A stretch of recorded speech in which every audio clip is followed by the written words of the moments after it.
Welcome to the Business Unscripted podcast. We're here to share real-life insights, practical strategies, and the honest lessons that we have learned from our own mistakes because, frankly, we have been in your shoes.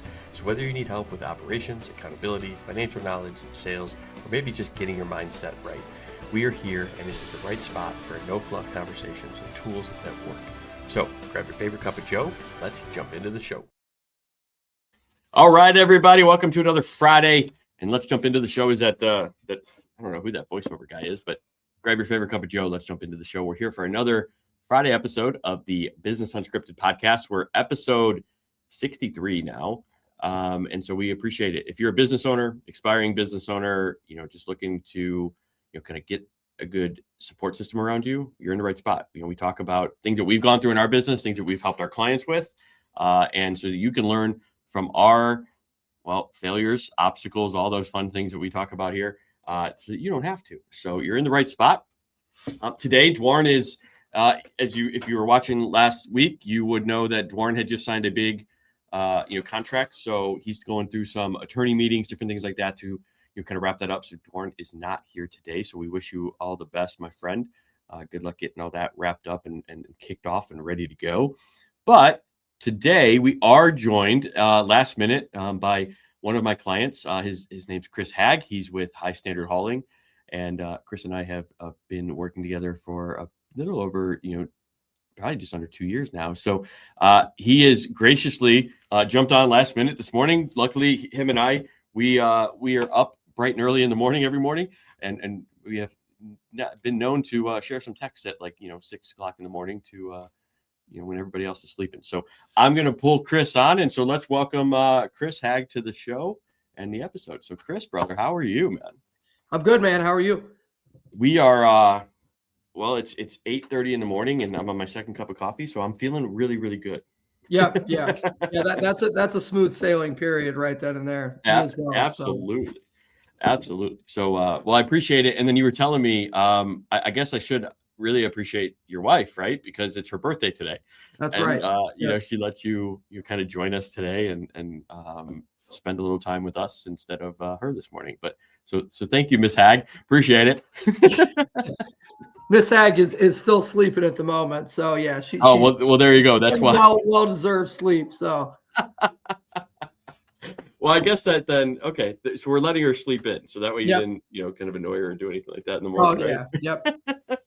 That's easy to do. Well, there you go. Well, Chris, tell us, a little bit about, I like to, whenever I bring anybody on, as I mentioned, just kind of give us a little bit of background, right? Like how long you've been in business, what businesses, that you do, your focus, and what, I guess the biggest thing that I'd like to hear from a lot of people is what kind of launched you into the path of being your own business owner versus, continuing down the path of being an employee.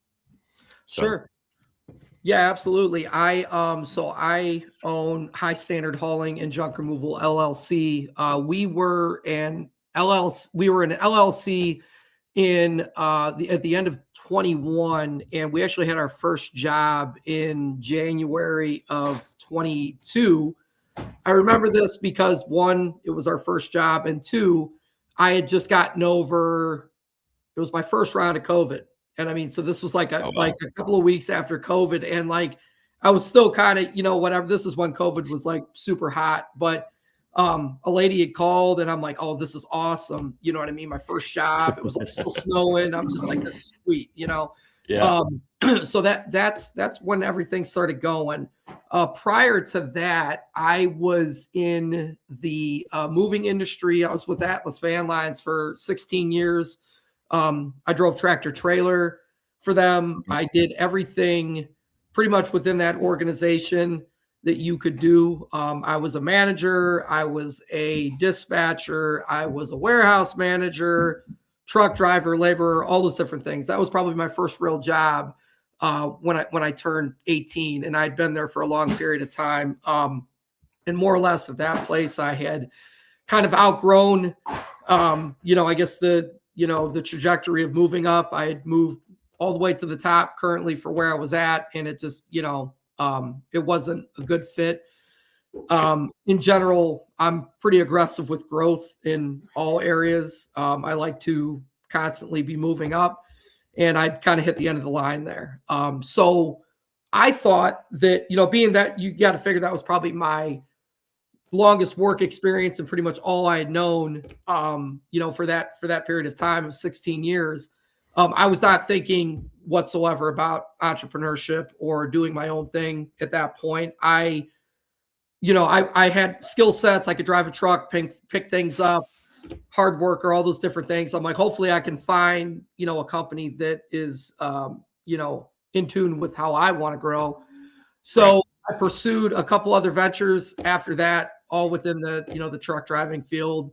None of which lined up. Small little story. The second place I went to I was a trash man for a little bit, and Oh, really? I worked at Rumpke. Okay. I worked at Rumpke Okay. in Broadview, and they took me on really quick because I had a CDL. I had a Class A CDL, good driving record, all that kind of stuff. And they asked me, I had 3 different superiors. They asked me when I came in, they're like, hey, do you want to, it's all the same thing. They're like, do you want to grow with the company? Do you want to, I'm like, absolutely. I'm like, yeah, that's what I'm looking to do. Let me know what I got to do. I'm like, I want to move up. And they're like, good. We like to hear that, blah, blah, blah. So I was there for a little bit over a year. And my bosses, I ran a route that was pretty difficult and became pretty good at it. And my bosses that came up to me and asked me, they're like, hey, there's a foreman position that opened up. You should apply for this. We think you'd be a good fit, so on and so forth. I'm like, all right, cool. You know what I mean? Yeah, I'll go ahead and do that. I'm like, I want to move up in the organization. So I applied for it. I don't get it. I wasn't, too bummed out about it. The guy at that point, at least the guy that got it had been there longer than me, probably deserved it more. Right. And I was like, that's cool. Well, through the grapevine from another manager, I come to find out one of the bigger reasons I didn't get this position was because the route that I ran it pretty quickly. And they essentially, they couldn't find anybody to replace me to do it in that time frame. So it was almost like, so basically you were too good at your first job that they couldn't take you out of that to then move you up. Yeah. And that really, really frustrated. I mean, this is all truth. You know what I mean? And that, my God. They told me this kind of with a straight face, like it made sense. And I'm like, well, okay, so how am I supposed to, you guys talked to me about growth when I first came here. I'm doing the thing. If we continue down, like, I'm not going to go anywhere then, you know what I mean? And so it was like, yeah, you're just going to keep being good at your job. Right. And so it was like, it makes no sense. It was like, it's basically like they're trying to tell you, hey, if you do worse, we'll promote you. If you're mediocre at what you do, then you'll advance. And that just doesn't register with me. And you know what I mean? In general. So like, I was like, dude, I'm like, this is not happening. So then I had a couple of friends that were salesmen for Pepsi, and they're like, you should come over here. I live in Medina. This job was in Wadsworth, so it's not far away from me. And once again, CDL, they hired me on instantly because I have a CDL. This was a union outfit, like an actual union outfit. It was Teamsters. I had no experience with that prior.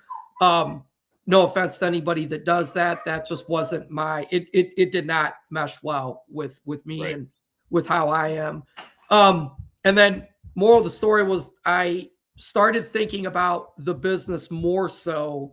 Probably the first thing that really kicked it off, thinking about the business was actually COVID, because I wasn't sure how Pepsi was going to do what they were going to do with like the mandates and things like that. At that point, I knew how I had opinions and ways that I felt about certain things and where I was going to stand my ground.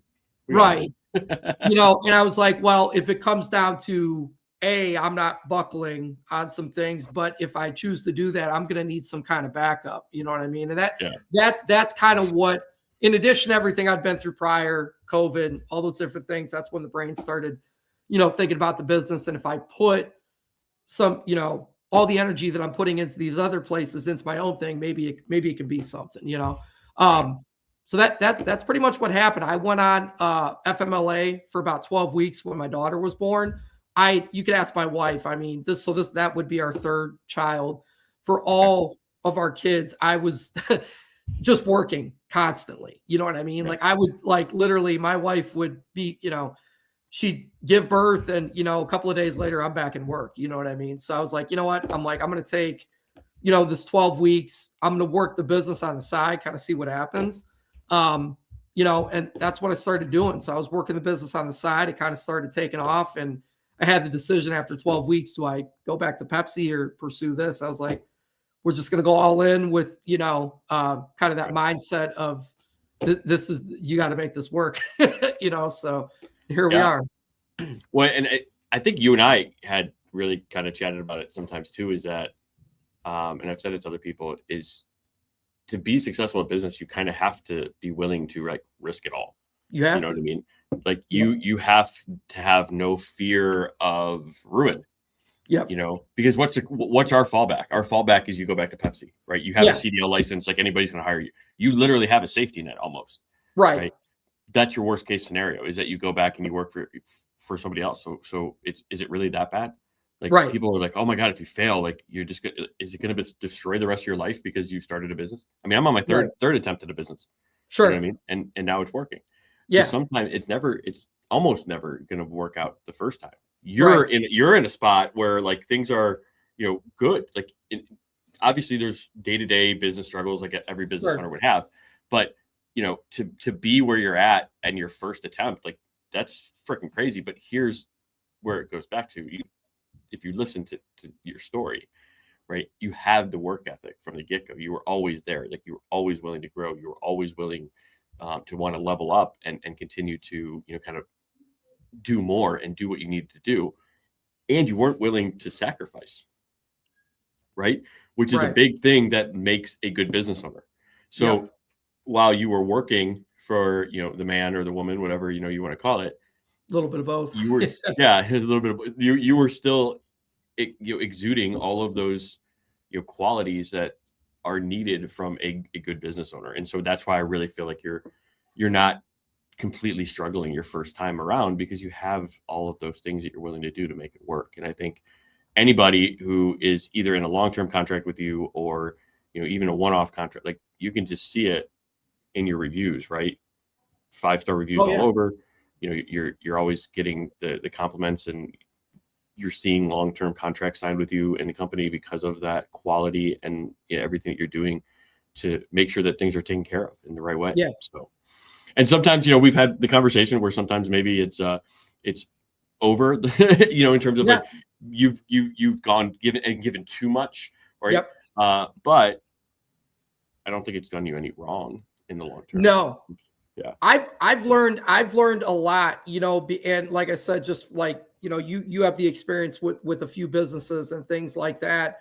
And I think we've talked about this before. When I got into doing this, my biggest thing was, I was taking previous experiences from jobs that I didn't want to duplicate with like my employees and other people. And what I learned though, and you brought this to my attention too, is there's kind of like a happy medium, even with transparency.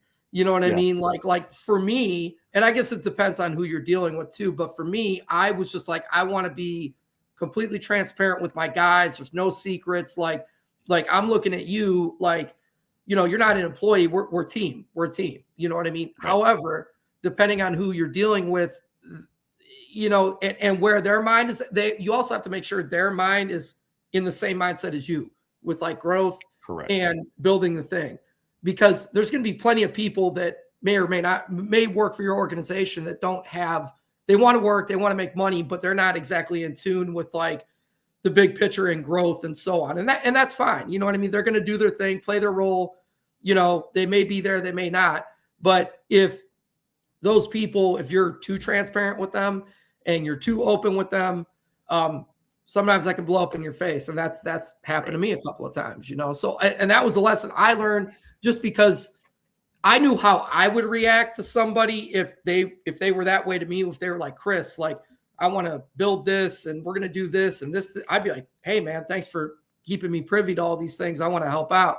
But not everybody is like that. So it's, it's ride. Right. Sometimes you got to do that happy medium, Everybody wants you to be transparent until transparency offends them or right is not in line with what they would want, etc. And then they use the transparency against you. And so it is a difficult balance, especially when you have employees and you're managing, staff, which, as you mentioned, like we've had a couple conversations on this where, you can be open, but don't have to release everything, because which I did, and we talked about that too, and it blew up in my face in a way that I never thought could happen. I was like, if you would have given me that scenario in the beginning of that, I've been like, there's no way that'll happen, no way. Like, because if I'm saying this to them, they're gonna take it like, dude, Chris is being super open with us, what you know what I mean? And it did, you know what I mean? So, and I think the lesson that anybody watching can just learn from is there is a fine balance, but also, make sure you have a good support system around you and you open it up and you say, hey, by the way, like I'm thinking about doing X, Y, and Z. Like, what do you guys think? Right. Whether it's your spouse, it's, an advisor, kind of relationship like we have, friends who are also in business, like people that understand, that can give you their perspective, that aren't just going to say, yeah. Because when we just do it ourselves, right, we end up going through our perspective of that situation. Like you just mentioned, like I had the perspective that I would be really open to this, so they're going to be open to this. When in reality, if you were to take, that step of and adding that into your, process, which I know you have, of saying, hey, I want to do this. What do you guys think? Like you just have that. Sometimes it's a trusted text group, right, or it's an email group or something like that you can just say, hey guys, here's what I'm facing.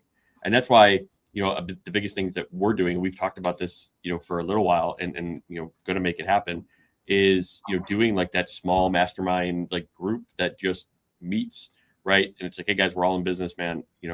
What's going on? What are we struggling with, right? What do you guys need help with? What are you guys facing? And then putting it out, hey, all right, just go and do, you know what I mean? Yeah. But having that check and balance is much needed. Especially when you're doing it your first time, and you've, correct me if I'm wrong, but you never prior to this were a manager where you actually managed staff yet. No, I did manage. I managed staff at Waleski, at Atlas where I was a mover. So I had, now here's the difference though. And I think we've talked about this. I had minimal experience with managing staff and all that kind of stuff, but the way I did things over there was, and this is kind of the way I was taught. And I don't think this is iron fist. Okay. And because now that worked, it worked because people are afraid of you. You know what I mean? Which is not where you want, like if you're building your own business, you do not want the people that are doing it with you to be afraid of you. And that's the only reason they're operating. You know what I mean? Like I know that doesn't work, but I was a young kid. You were you were literally using your position to give you the authority over them. Exactly. In leadership, obviously as you figured out, right, that's not how you want to lead. It's never going to be long-term effective, and in fact, and people are going to hate you. Like they're going to hate you. They're going to talk behind your back. If you think back, right, it probably, you probably had a lot of turnover. Oh gosh, right, like you could just think of your staff. You probably had you had no loyalty, you had no commitment, anything like that. So, That was a mistake. That was a mistake that I made from. And so it's like, I did take some of the lessons in the working field, mistakes that I made, what I don't want to do in my own business and what I want it to be. But like I said, however, there are some things that I think I didn't ride like a happy medium. I went to the complete extreme on the other end. And that you're like, okay, well, if this is how it didn't work, then it's got to be the complete opposite of what would work when you're so we're gonna go 100% to the right now, and then you're like, and then you realize like it really is somewhere in the middle. And it's not that you're hiding things, but sometimes you just need to not say as much as you think you do. Just you need to address the situation, but there doesn't have to be maybe as many words or details and things like that. So I'm a detail person.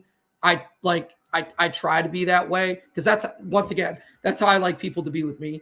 But sometimes it doesn't work, And I think the part of that too is you do have to put yourself in their shoes a little bit as well and say like, okay, what would they feel like? Or, if that was me in terms of like, and I had the mindset of where I wasn't an entrepreneur, maybe earlier on in your employee, career or journey, what would I have thought? You know what I mean? Yeah. And those types of things, when you can kind of take a step back and look at it, will help you sort of, kind of polish where you're heading.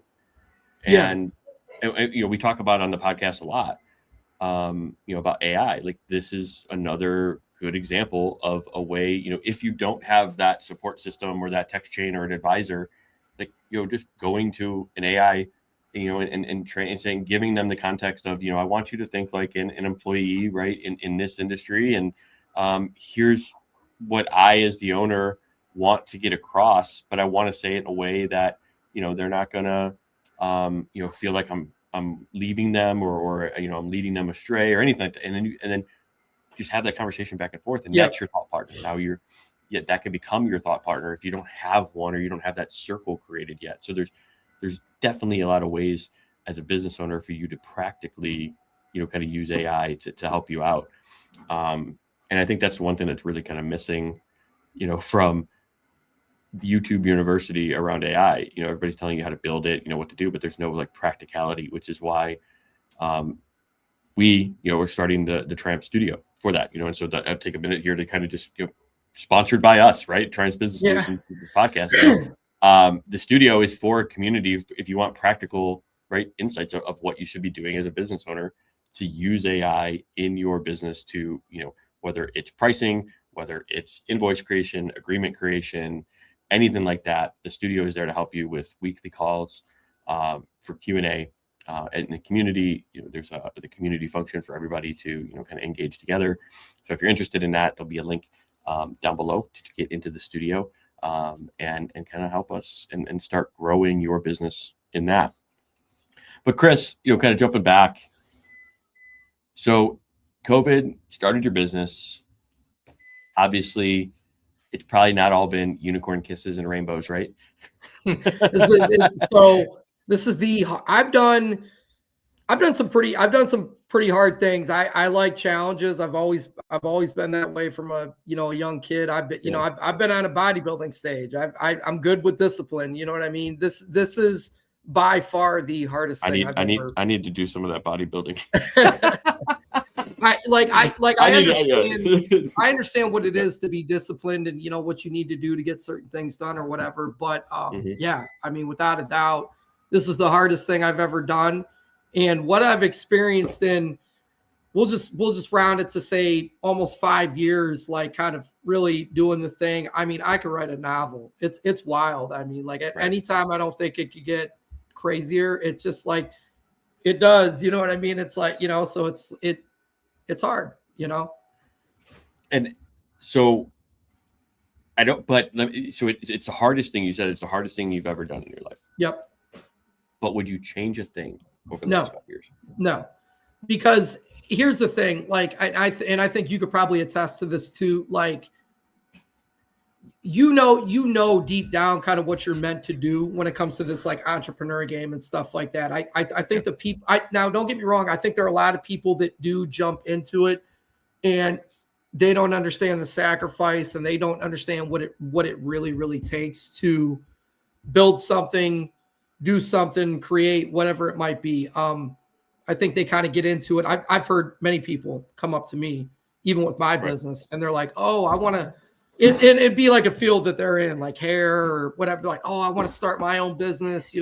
I want to make my own hours. And I kind of chuckle when I hear that because I'm like, that's good. And it can eventually get to that. Don't get me wrong. I mean, like you build something and, you get processes, procedures, people doing things, whatever. But I'm like, when you first start, I'm like, I'm telling you, I'm like, the truth is you are going to trade in if you're working 50 hours a week, at your normal job, you're going to trade that in to work 100 hours for yourself.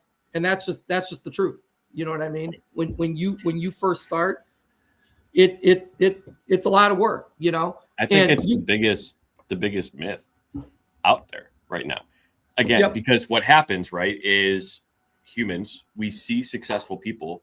We see that they're taking vacations. We see that, you know, they're, you know, coming into work for 2 hours a day, and then they're going and they're running 17 different businesses, right? And they're like, oh my God, like I just got to start a business and I can do that. Yeah. But we didn't see all the 12, 14-hour days, the missing family events, right? The telling the people no for the years and years that it got them to get to that one point that you actually saw them. You didn't see the decade prior in the highlight reels, man. You know what I mean? That they put into it. Now you're seeing all that stuff, and it's like, you know, oh, this person came out of nowhere. No, he's been doing that the last, you know, 5, 10, 15 years when it was grind. Now you're kind of seeing, you know, the results that he reaped from it, or, you know, and man, I wish that's my one biggest regret, if I had to say it, right? Because right now I'm in that grind stage where me as well. You know, we're both doing the 12 to 14 hour days. You know, we're working 6 days a week, you know, sometimes 7. And because I know that in the end, it's going to end up where I want it to be. Right. But I wish I would have known that the first 2 times. Like the first 2 times I was in that old mindset. I was in a horrible way. Like, I mean, I've done a lot of growth myself personally, right? For everything that I went through in my life. But like, I wish the first 2 times I would have realized, hey, like, you got to get on the grind. I was just expecting, hey, I'm in business. This is just going to come to me. You know what I mean? Yeah. And then I would get mad if it didn't. But, you know, I always had the fallback. You know, I've had the fallback of, well, I'll just go into business if this doesn't work. So I never really, I guess, pushed myself to make it as hard as I needed to, because I was just, I have a safety net.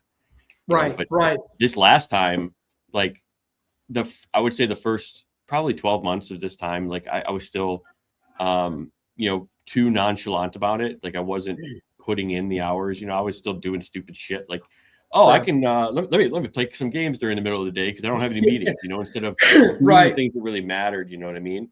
And I still, you know, we're still growing, we're still learning every single day. But now, this last time, like I literally, you know, it sucked. I'm you know, I'm not making excuses for it, like, but it ended up right in a failed marriage. It ended up in you know, losing house and all of that. But I was willing to do that because I saw what I wanted. And I was willing to like risk everything and put it all in. And that's where I'm at right now. And now we see where we're at now. Just over 3-4 years, it's just exponentially grown, and it continues to grow, which is awesome. Because of the effort, you know what I mean? Yeah. And that's you know, I agree with you. Like when everybody says, I want to get into business, I want to make my own hours. Okay, good. You can do that. That's a good end goal, but it's not going to be the goal right from the get-go. Like you have to really like, and I tell people, this is what I've came from this. Like you really like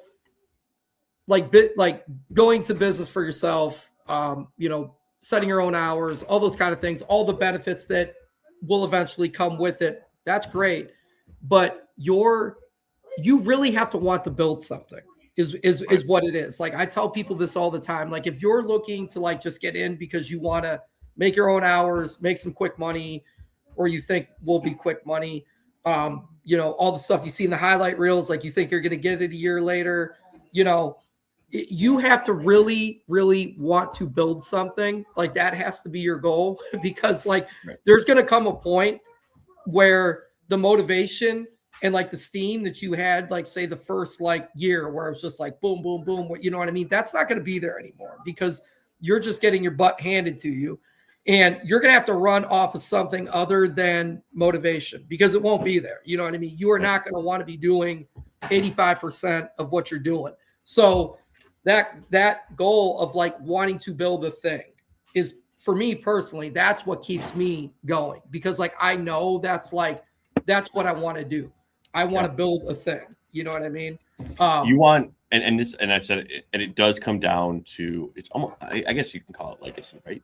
But it's something that you can build now that when you're gone, has a lasting effect. And I've said it, and I continue to say it, like the biggest thing is the goal is to create, ripple effects to everybody. And so it's, me and you, right? We have our conversation. So that's that stone. Me and you is the stone getting thrown into the water. Or if you're listening to this, you growing or you making a change in yourself is you throwing a stone into your pond of, influence in your world. And so what happens when that stone hits the water? It doesn't just stay there and then that's it, right? You think of all the ripples that happen from there. And so when you make a change as a business owner or you make an improvement, well, you're improving yourself, number one, but then you're rippling out and you're making an effect to your family, right? To your wife, to your kids. You're making an impact to your employees when you have your employees, to your clients, to your customers' lives. You're making an impact to then the community around you. You know what I mean? In terms of where you're investing your time and you're able to give back or do different things for, the communities around you. And then from there, like it just keeps going out because then everybody you impact has other impacts. And it's never ending, right? And then from there, when you're gone, now your kids see all that, your kids learn all that, and then they can either take over the business, or you have a drive to do their own thing because not everybody wants to just follow in, their parents' footsteps either.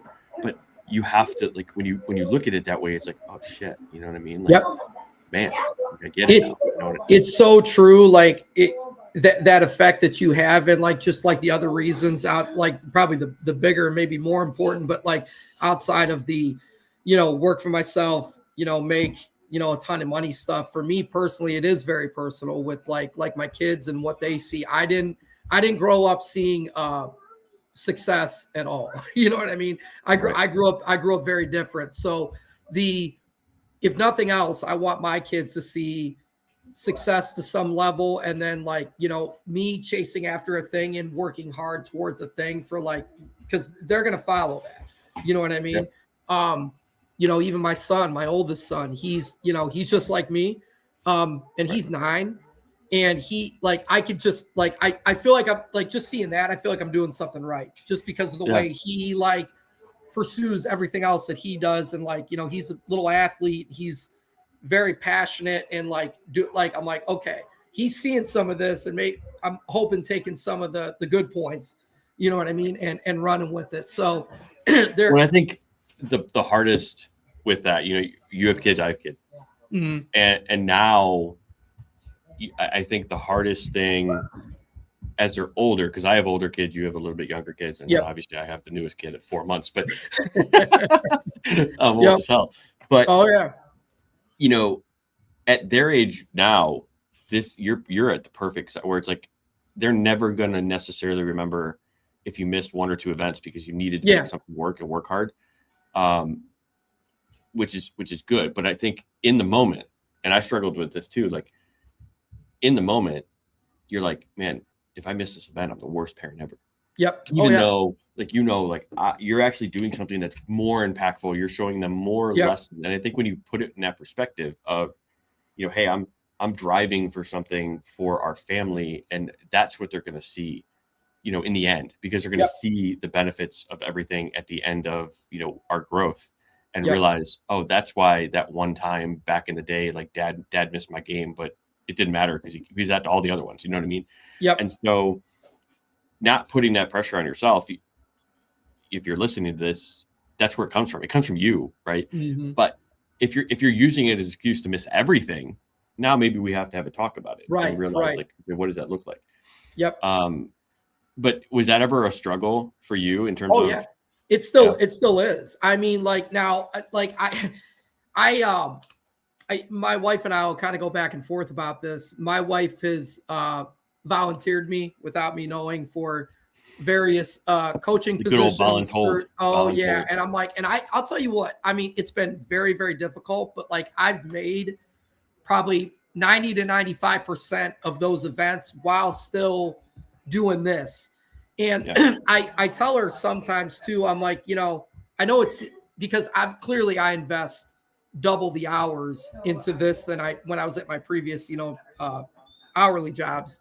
But I'm like, if you actually look at this, I'm like, there's some things that I'm doing right now that like, I don't think I would have been able to do, even though I'm investing a whole lot more time at, previous jobs, like things with the kids and, so on and so forth. But I mean, as far as pressure, I still feel that. I mean, there's times where I'm like, gosh, you know what I mean? Or just like little things. But when I see my son and kind of the way like he is, and just like how he like just his nature and like his drive and all those things, I'm like, okay, I think I'm doing something right. Because like I said, I didn't grow up around that.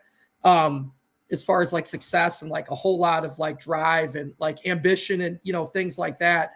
So I'm like, this combination I think is working. And this is ultimately what you want to do. You want your kids to be 30 times better than you ever were, you know? So if that's the end result, you know, how that I wouldn't call that a fail. I would call that a win, especially if it's starting young, you know, like my 9-year-old where I'm like, okay, we're on the right trajectory here. You know what I mean? Like, you know, we just gotta, so, cause he'll tell me stuff. He's like, Dad, he's like, you got to work for it. You got to work hard. I'm like, cool. You like, you're hearing these things, you know what I mean? Like he knows. And, so yeah, I don't know. I'll say another thing too, without getting too deep into my story. I had an individual in my life when I was growing up that was always there. Always there. But that didn't benefit me the way that you would have like the presence of that individual being there all the time. That did not benefit me or really help me. I'll just put it that way. So like the fact of just physically being there, like you said, like games and like missed events and things like that. Like I understand from like a surface level the way people look at that, but I think it's definitely a lot more than that.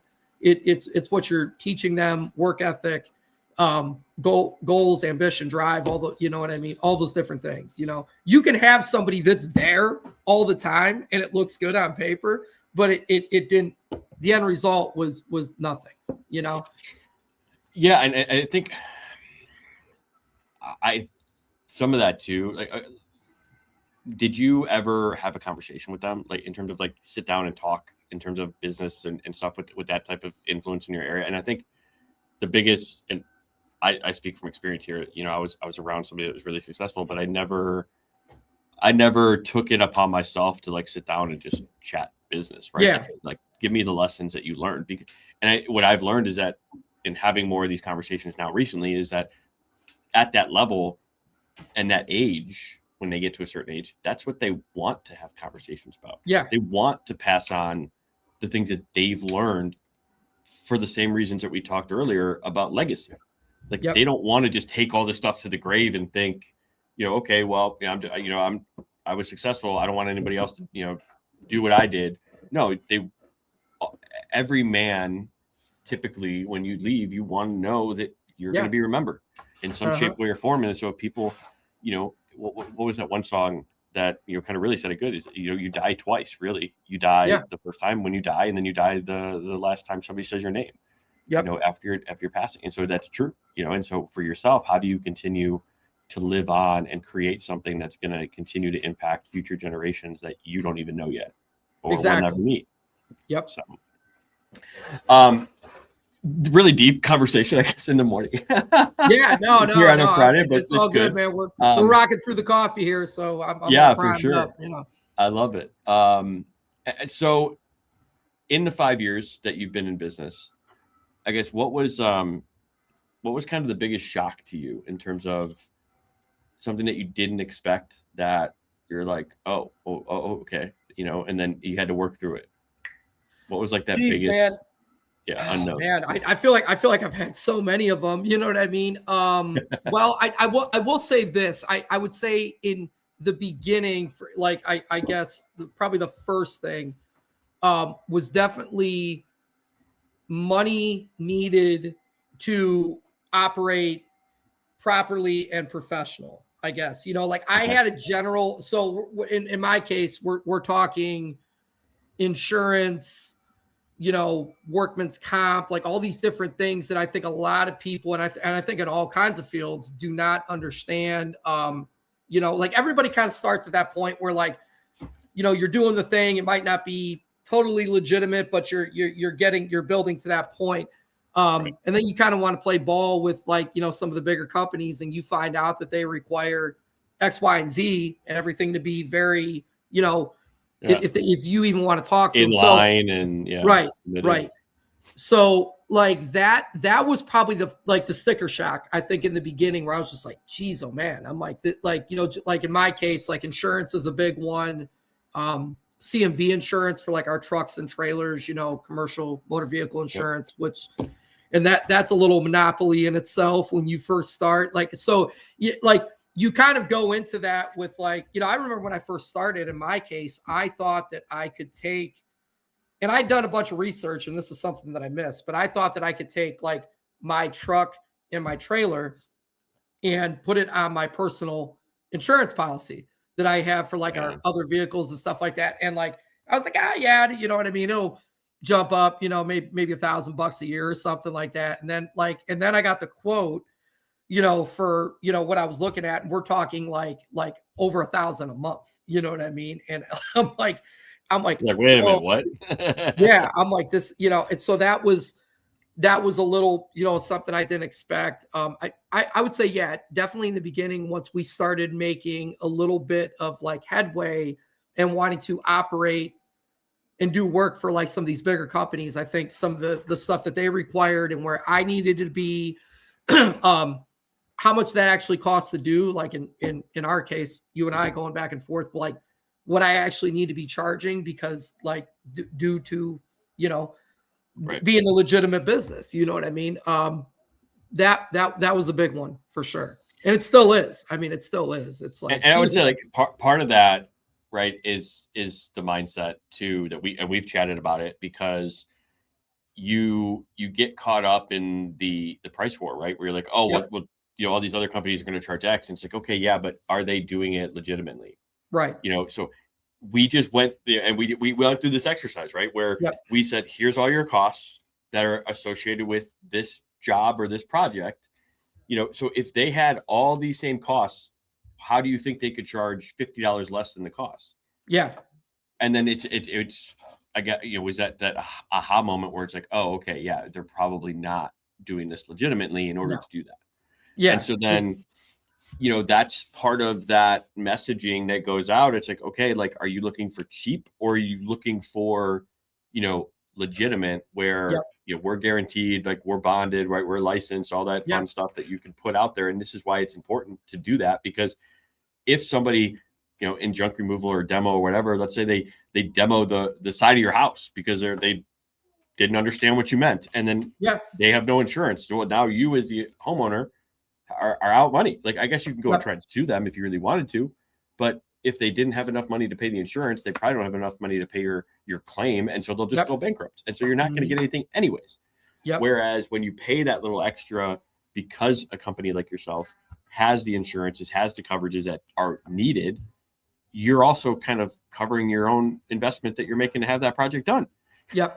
You're also most generally, you're kind of dealing with a different individual too. I'll put it that way, because like one of the big things that we have, at least for our business, is just like our customer, like the feedback we get from them and how we deal with them and how the communication, like all these different things that you wouldn't, you know what I mean, that you don't think about until it becomes a real pain point for you, so that's another thing that comes with it too. You know what I mean? And people really, really like that. You know what I mean? But yeah, I've had, I got 1,000,001 stories about this, but you're, you're charging something, and then, somebody comes in and lowballs you, and, they're like, I'll do it for $100 or something, you know what I mean? Something wild like that. And it's like, I get it, but if these things happen, you're going to have a real problem here. You know what I mean? So.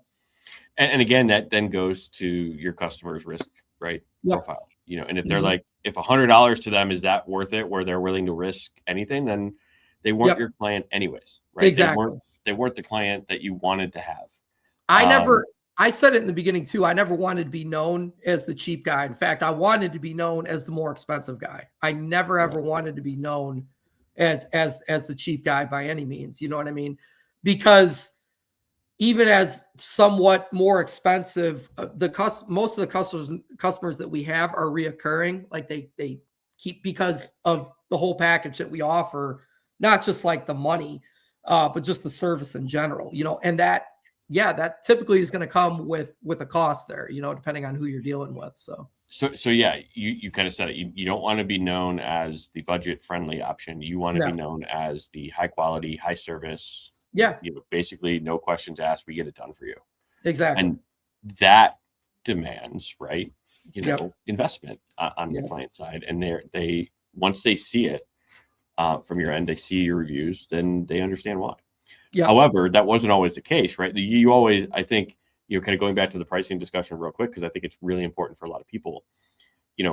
When we first started working together, you still felt like you were high priced than everybody else, right? Yeah. And so you thought that you couldn't go anymore with your pricing where you were at. But we did the exercise, and we even talked about it last week on the episode about understanding what your gross profit margin is. So what was your biggest sort of like revelation going through that exercise, and then your fear in actually like presenting the price, the change and why? Like, talk through that process, because I'm sure a lot of people are going to be going through that same thing. I think the bit, well, I mean, it was all the above there, because like I'm thinking about like in that particular situation with the company that we were working out pricing for and stuff like that. I was thinking about the prior people that had dealt with him, and what they were actually like, what they were charging him. And even at that, I mean, even with like the minimal knowledge I had until I started talking with you and we really like deep dived and everything, I was like, how are they? This doesn't even make sense. I'm like, how, And then, like when I went to go present that too, I think I told you, I mean, like I went up there and it was just, it really just sucked. Like, it was like, I don't know if they were doing it to like intimidate me or what it was, but it was like the owner, his associate, and then I think somebody that did like their books, or, it was a lady that did some kind of finance, and I'm like the only one, and it, like on your side, circle, and I'm like, I don't know, it's like the Godfather or something like that. Like, you're trying to strong arm, and it sucked. I mean, like, there was nothing comfortable about it. But like, I think with you and I doing those numbers over and over and over again, like, there was just no question where we were at, that like, this is kind of what it's got to be.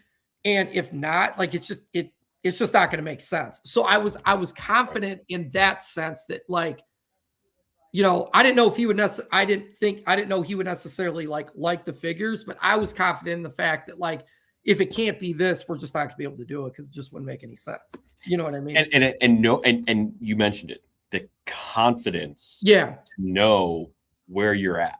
Yeah. Because if you're guessing on your numbers, or you're guessing on your margin, or what you would make, you probably would have went into that conversation a little bit differently. Yep. You probably would have been like, well, maybe I can give up $20, or $30 here and there on every unit or something like that. Right.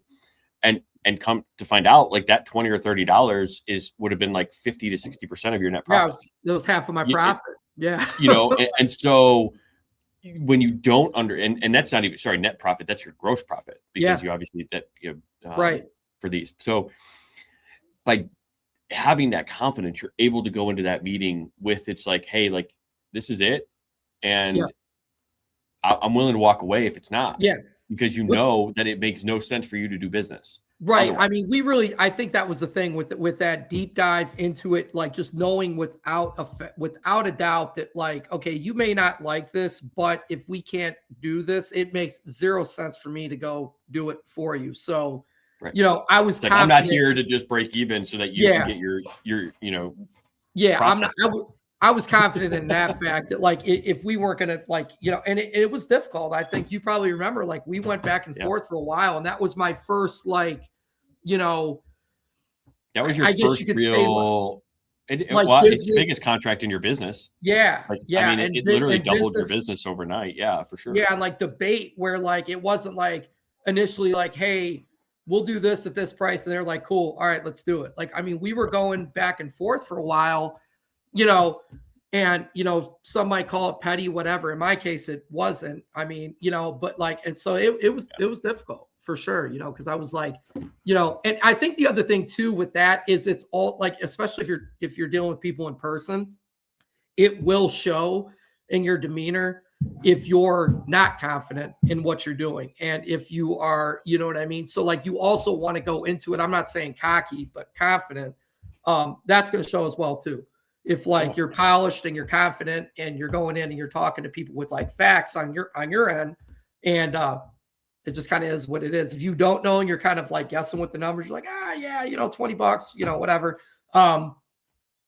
Then, depending on who you're dealing with, they have an in right there to kind of, take advantage of that situation. So yeah, I would say in that case, that was huge, And I think the thing that we talked about too is it wasn't just like, hey, we're asking for this price because, right, we want this price.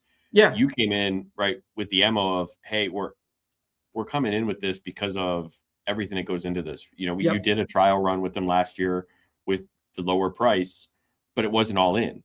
And now that we're all in and we're talking like bigger scope, bigger sort of, range of pick up, drop off, all that fun stuff. Like it requires more dedication on your part to continue to provide that service. And that's where we kind of talked about like, hey, if you want this same level of service, like this is what it's going to be. And here's why. And you're able to explain that and break it down and just say like, hey, it's insurance costs. It's obviously all the mileage, everything kind of rolled into one, on an average, and we're not going to charge you. We're not going to piecemeal you. We're basically saying here, we're taking some of this risk too, by doing an average rate of everything that we kind of saw versus, hey, every single rental, we're going to charge you X per mile and X per drop off and all this kind of stuff, depending on weight. Right.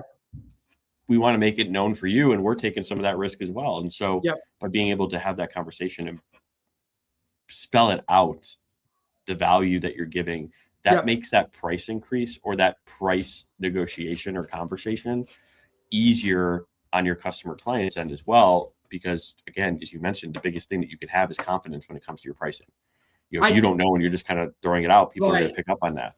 I should mention too with that, which is kind of interesting. I wasn't the first person to deal with this individual for that service. He had a handful of people prior to that, all of which were significantly cheaper than I ended up being.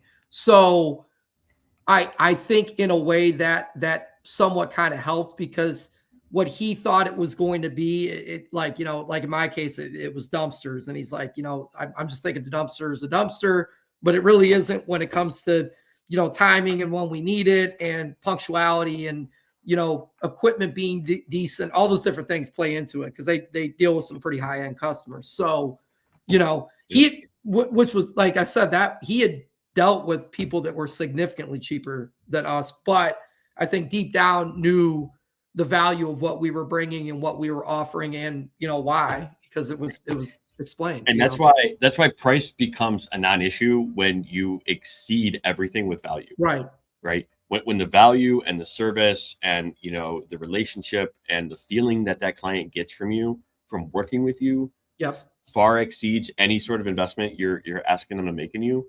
Exactly.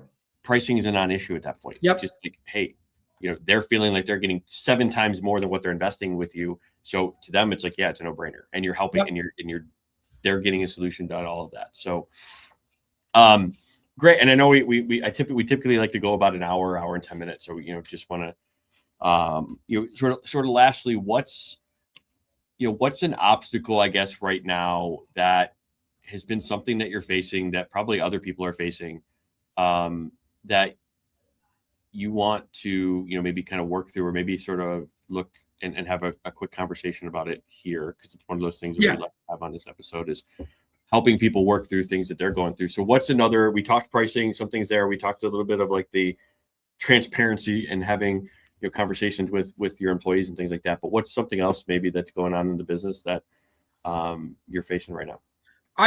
Probably the biggest thing is with us, like growing and expanding. In like my case, it's bringing on more employees and people that are qualified to do the things that we're doing. That's been difficult.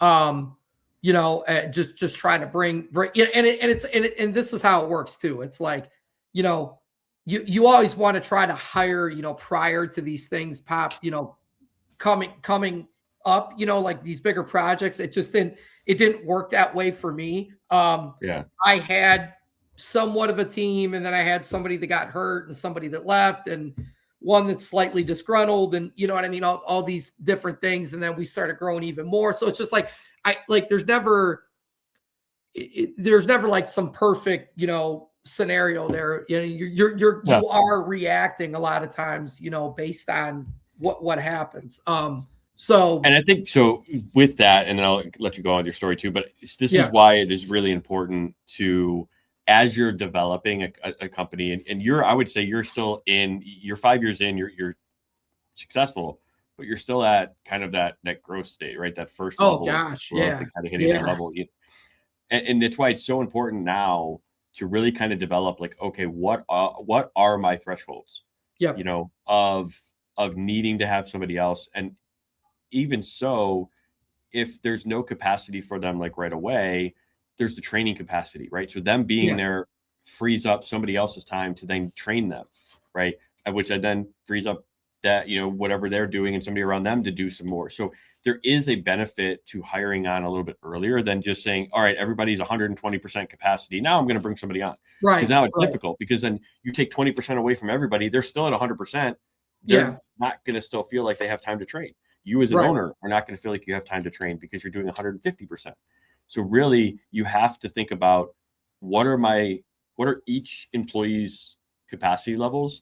And once they get to around 75%, that's when you really need to start thinking about, you know, kind of that hiring threshold of, okay, now I need to either bring somebody on, you know, outsource something, you know, whatever it doesn't always necessarily have to be bring on an employee. It could be, I need to outsource some of the stuff that you as an owner are doing, right? Because it frees up my time, right? You know, and sometimes it is hard to let go of some of that stuff and trust, right? You know, you and I have talked about it, right? You'd still like, even though you know we're handling everything for you on the financial side, you still like to write everything down on paper. I do. It's just habit, you know, man. It's a habit. It's an anxiety thing, and it makes me feel like, dude, I'm not kidding, man. I got the notepad with me every morning, just little things. It just, I don't know. I'll get over it eventually. Which is something where, like, you and I have chatted about, like, okay, and I thought about this the other day, like, I want to take that notepad, I just want to put it on your phone, right? So it's like, right. Where now you can just open it up and you look and it's there. Yeah. So that's part of the stuff that we're kind of developing and growing for not only you, but everybody clientele wise, and is how do we get what you're doing there in the palm of your hand, right? Everybody's on their phone. You can be out anywhere and look and just see it. And so it's how do we make that available for you, which is awesome. But so that was an offshoot from the hiring piece. So, but for the offshoot, don't wait until 100, 110%, you know, really start thinking about and putting that process in place where it is a process, where every month or every quarter, you're looking at your capacity of all your staff. And then you're deciding, okay, we got to start hiring this quarter because we're growing. We're still seeing, like, for you, it'd be, how many numbers of rentals do we have? How many numbers of demo jobs? You know, when we get to being like 2 weeks booked out, right? Now we have to hire somebody else because people want demo done in a timely fashion, not in 6 months. So it's like, how do we take our 2 weeks and now bring it back to a 1 week? Wow, because we know we're always going to have, now we can have 2 crews. We're doing double the work in a week instead of spreading it out over 2 weeks. Right. So just wanted to hit on that real quick is just don't wait till you're 120% because you're still never going to have time to get it right and train people.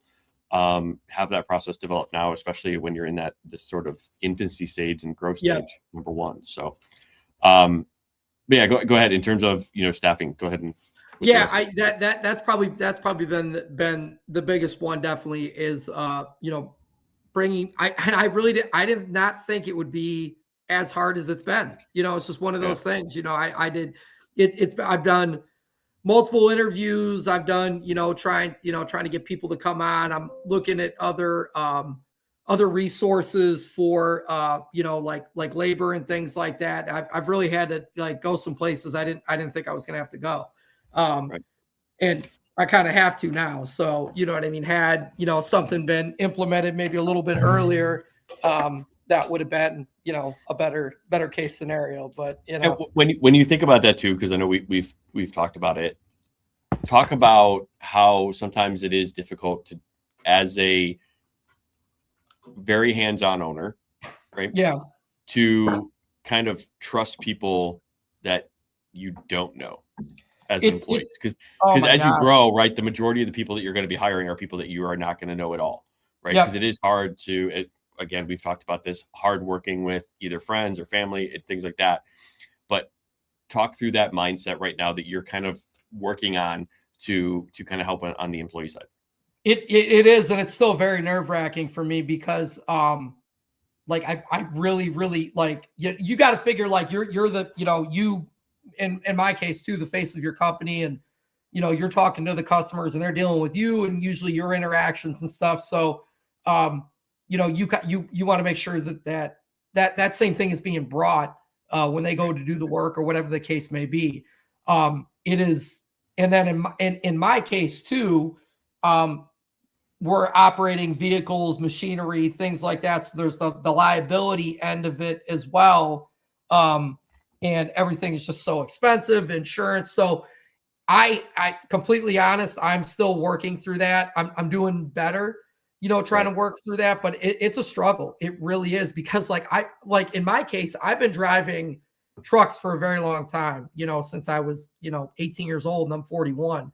And I just know all the different things that can go wrong and, just things like that. So like knowing all that, the anxiety that comes with it, having somebody that maybe isn't as experienced as you and it's tough. You know what I mean? Yeah.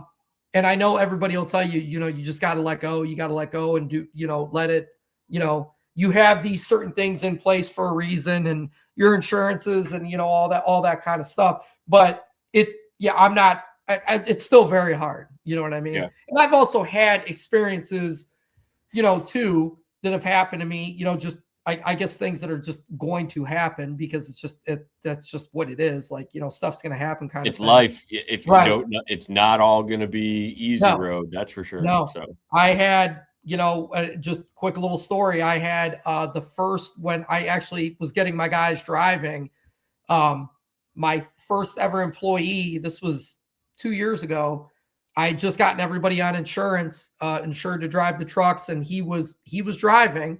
And I was out of town with my wife, and you could ask her. I was so nervous. I was like, I remember that. By my phone. I told you the story. I'm like, so prior to this little incident, I had talked to my lead guy, and he's like, "Oh, everything's going great. We're doing this, and this." And I'm like, "Oh, that's awesome." So I'm talking to my wife. We're like eating breakfast. I'm like, I'm really proud of the guys. They're killing it. They're like, this is like, they were driving, and I was kind of letting them go on their own too, and I was like, right. Oh, okay. I kid you not more than 15, 20 minutes later, I get a phone call from my lead who wasn't driving. It was my other guy. And he's like, so-and-so just backed into somebody's car. And I'm like, you're kidding. Like, I thought they were messing with me because like I had literally just talked to them. They told me how good everything was going. But I'm like, dude, stop. I'm like, sends me a picture. Police are there. And my driver had literally backed up ignorantly on some girl's hood. And I'm like, my stomach just dropped. I'm like, you've got to like, I'm telling you, that week they had just got putting on this insurance. And I'm like, so you're going to have these like terrible experiences. Like, I guess that's just par for the course. Nobody died. Thankfully, and it was handled professionally. Did that affect my insurance rate? Oh yeah, to the point that I had to pull him off, and he couldn't drive because it was just too much. You know what I mean? And that's just what you got to do. But then I kind of look at that too. While he was a good worker, did I really want him driving all the time? Probably not. You know what I mean? Just due to maybe the lack of skill or whatever. So. Yeah. And it does come, and you mentioned it, right? It's not going to be a light switch that you're just going to flip on and off and you're just going to feel like, okay, I'm good. It is going to come from months and eventually years of letting others, and having that repetition of things going well, and getting over the feeling of when something bad happens that, oh my God, woe is me, this is always going to happen. Yeah. Reminding yourself of, hey, I just had 11 months of nothing happening. I'm not going to let this ruin that. You know what I mean? And then getting over that and moving forward and realizing, okay, like we handled it. This is why me and you have talked about that. This is why you have insurance, because it pays for that and you don't have to worry about it. And it protects you from losing everything that you built because you didn't want to have it. You know what I mean? To anybody that may be listening, and like, don't get me wrong, I'm not perfect. I anxieties and fear and all the stuff that comes with this is like a daily struggle and grind for me. You know what I mean? Like that's just what it is. So I'm like, I'm not like, Mr. Strong, and not at all. But what I did hear, and I guess it makes a lot of sense for me, is like when you start something like this, you're opening yourself up to so many different things, like your own business. You know what I mean? All the things that come with it. You know what I mean? So there's like a million different. So like even as a game of numbers, inevitably things are going to happen to you, and probably a lot of them, because you've opened yourself up to like so many different avenues. Like you're not staying in the safe little bubble of like 9 to 5, come home, eat dinner, take a shower, go to bed, repeat. You know what I mean? For the next, you know what I mean? Like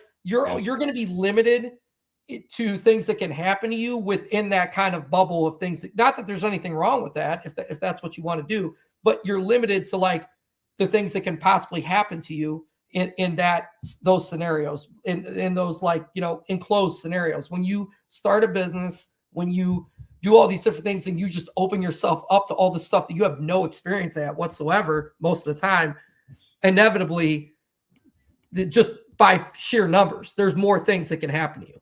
And, they will. You know what I mean? And that's how you learn, And if when you think about it too, it's also like life in general. Like, it's not, things are going to. It's how you react. Like, I tell everybody this all the time, and people say I'm stupid, or that they're just like, that's not true. But the reality is true. It is. You are the only one that controls how you react. True. Yep. To any situation currently. If you're saying I'm reacting this way because of everything for the last 15 years of my life, like, that's BS. Yeah. Right. Because you now in this moment can choose to make the choice of, I'm going to react differently, even though I did and had all this experience over 15 years of my life, or I'm going to choose to react the same way and then let it negatively affect my future 2 or 3 weeks, whatever it ends up being. You literally, in any moment that you live, like I saw this clip the other day, and I guess it was true, because life is actually lived in today only. Yeah. Like, your history book, like, it's just that. It's just a history book of your life. You can't change it. It really kind of doesn't have an effect on today, I guess, unless you like are in jail and you murdered somebody. I guess that does kind of limit what you're doing. Yeah. But you can make mistakes, recognize those mistakes, apologize for those mistakes, and then that's where you let go. Like, if somebody that you made a mistake to decides that they want to hate you for the rest of your life, so be it. Like, I can't control that. You can't control that, watching this. Right. But what you can control is to be the best person and version of yourself today only.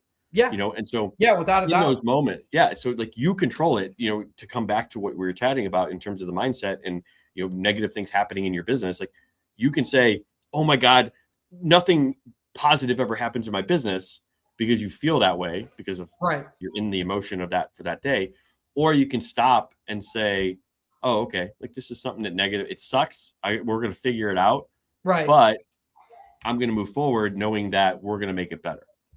And like I said before, I really think you have to look at it too with like a clear, like a good understanding of what when you get into this, that you are opening yourself up to so many different things. Yep. You know what I mean? Like all the processes, procedures, all the different things that need to be built, like, you're doing those, you're building them. You're not walking into a place where it's already there and it's implemented. You can just kind of follow suit. Like, everything is being built by you, your team, whatever it might be. So in the process of doing that, like I said, just from a sheer numbers point of view, there's just more opportunity for things to happen. And there's a high probability it will, because you are, you're building it.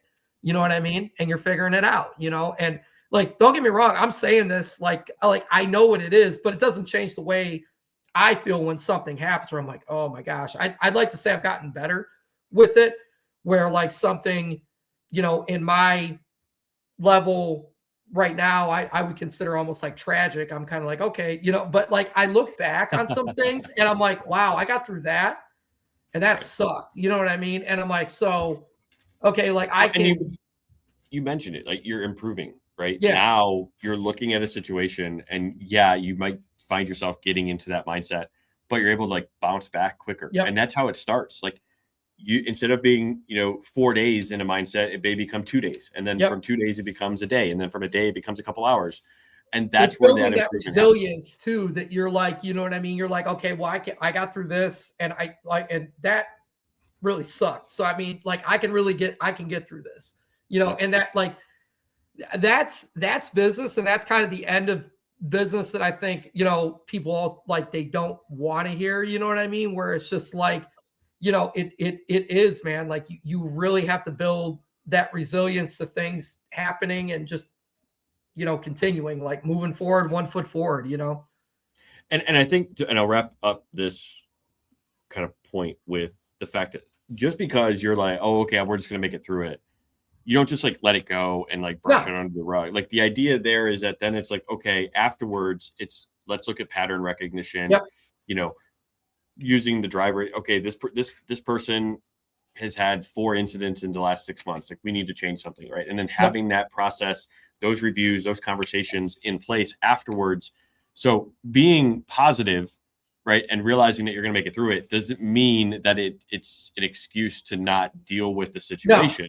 No. Otherwise, you're just going to keep facing it. So you literally have to have that back end set up as well, which we've talked about and put in place, in your organization currently, where you have those it's helped policies. me quite a bit too, Yeah. And so there's probably, we'll stop there. We'll wrap it up there. There's so much more we could go into. I'm sure I'd love to have you back on, so go spend some time with the wifey for her birthday and appreciate you being here. It's funny, is and I mentioned this in pre-show, Business Unscripted, we talked about a couple of things we were going to touch on, and we never even touched on any of them. So we'll get on those later. But Chris, we'd like to wrap it up and say, what's the one thing that you hope that somebody watching either live or replay, that they take away from the episode and walk away with and start implementing in their business or their life? So with that, what's that one thing for you? For me, and I guess probably something that has really resonated with me, and it's helped also from like other people that I've watched and what, like everybody, I could put it this way. I feel like every successful person that I've ever talked to in business, and the people I've chosen to surround myself with now, they got some stories from the trenches, man. And that's really why, like, I like talking to those kind of people, because it makes, I'm like, okay, you know what I mean? Like sometimes you feel like so much has happened. You're like, am I supposed to be doing this? And I, like I said, I really just believe that is par for the course. So if anybody out there, if you're having the struggles, if you're, in the trenches, it seems like that is like par for the course with this kind of stuff. You know what I mean? And you keep going. You just got to tell yourself, I'm going to keep going no matter what. You know what I mean? It's kind of the zero options mindset. I'm going to keep going. But it is refreshing. And I guess maybe I touched on some things on me, because I like to hear it from other people where I'm at, where they kind of tell some of the stories from the trenches and the things that they've dealt with. And you don't feel like you're like the only one that is dealing with that. Because sometimes when you feel like that, you're like, what am I doing wrong here? Because like, am I the only one? Like, and you soon find out when you get around those, like literally, I don't think I've ever talked to anybody, and these are some very successful people that, where they didn't have just those kind of stories. You know what I mean? Some, a lot, like, 30 times worse, like, bankruptcy multiple times, like all kinds, you know what I mean? Like all kinds of stuff, you know what I mean? You're like, okay, you know what I mean? Like, I think I'm going through some stuff, and maybe not. It goes back to what we kind of chatted about before, right? You don't want to, you're looking at their highlight reel of where they're at now in their business in terms of their success. You didn't see the decade where you are to all that, right? Day in, day out. You're in it. You're in your grind day in and day out. They're posting their picture from Manila on their vacation because they're reached $10 million. Like you're not in the same shoes, right? Like and that's the other thing. Like you can wish well on other people, like your friends, your network, or everybody that's in business. Just because they're successful doesn't mean you're not going to be. Right. Like, and so I really, that rubs me the wrong way sometimes too, when I see that, where it's, other people either say, oh, I told you so, or, you should just go back and get a job, like in your network. And it's just like, what do you do? Like, why do that? I don't tell you, hey, you suck at your job. Go find another employer to work for. No, I'm not there posting that stuff. You you're a business. So they just they don't understand it, don't respect it. But just because you wish somebody else well, great. Just because they did well doesn't mean you're not. Like it's not a zero sum game when when it comes to business and everything. So, but yeah, I think that's a good takeaway that you mentioned. For me, I think it would just be being willing, and I think even seeing your growth over 2 years, right, would be it's been huge, and you're still continuing to grow, which is awesome. I think for me, just being willing to learn and grow every day is the biggest thing that you could do, right? You're making that ripple in your pond, every single time that you grow and you change and you reach a new level. Like that's another rock that you're throwing in that's creating ripples in your life and those around you. And so I really think always being willing to do that and continuing to level up is really what's going to drive you ahead. So one final question before we kind of jump off, and I guess working together for like 2 years, what's been that maybe one or maybe two things that like has really been impactful to you by having this sort of relationship like we have, working together, so that others who may be on the fence in terms of, do I work with somebody or do I reach out to somebody, it might help them kind of make that decision. Gosh, so there's many. I mean, there's many different reasons, but I mean, probably the biggest one, and I feel too, is like it is the amount of like growth and I guess like forward motion I feel like I've been making in a relatively short period of time. And and like I know personally with like my knowledge on certain things or lack thereof, you know what I mean? That would have been difficult. Whereas like, like working with you and like really having somebody that's putting a lot of this stuff in context and helping me, numbers, just all those different things, I feel has fast tracked some of that. You know what I mean? Even, and I'm saying this, like even other people that I talk to, friendly competition, things like that, kind of where, you know what I mean? Like where they're at and so on. And not saying that like I'm above, I don't want it to come off like that, but like there's certain things that like I've been learning and implementing that even, some people that have been in the game for a little bit haven't even done yet. You know what I mean? And it, just small talk with people. It certainly doesn't make me better in any means, but I feel like the stuff that I've learned has really helped fast track a lot of this stuff. Like I probably wouldn't have figured it out or got there as quick, I guess. And I think having somebody also to just talk business with and so on, because my immediate group of people is kind of limited in that field. So, most of the people that are immediate to me are not doing what I'm doing, you know what I mean? So that can be a little, and they're gonna have no idea, like, you know what I mean? Like what, just, like I said, a lot of people, I think I've joked about this before. They're like, why would you do that to yourself? Like, you know what I mean? Like, why would you do that? You know what I mean? And like, just go get a paycheck. Yeah.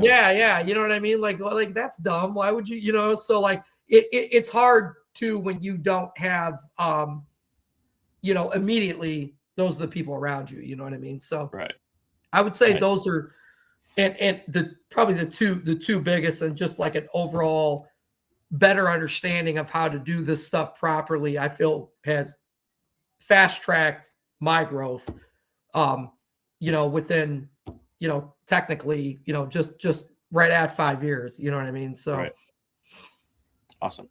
Well, I hope that helps somebody out there as well. So with that, we'll reach the end. I know we kind of went a little bit longer today, but there's so many other things I'm sure we can talk about. So Chris, love to have you on again, brother. For those who are watching that made it this far, we love you. We appreciate you. Again, we're on a mission. We want to impact 1,000 business owners by the end of 2028.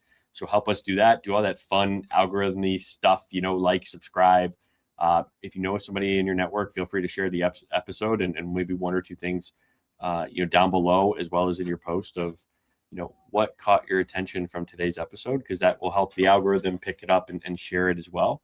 So until then, we do this live every single Friday, around 8:30 a.m. every Friday. So we'll see you guys next week. Hope you have a good one, and Chris, thanks again. Yes, And sir. enjoy your wife and her birthday weekend. Yes, sir. So you guys have Thanks a good for one. having me All right. on. Yeah, you're welcome. See you, everybody.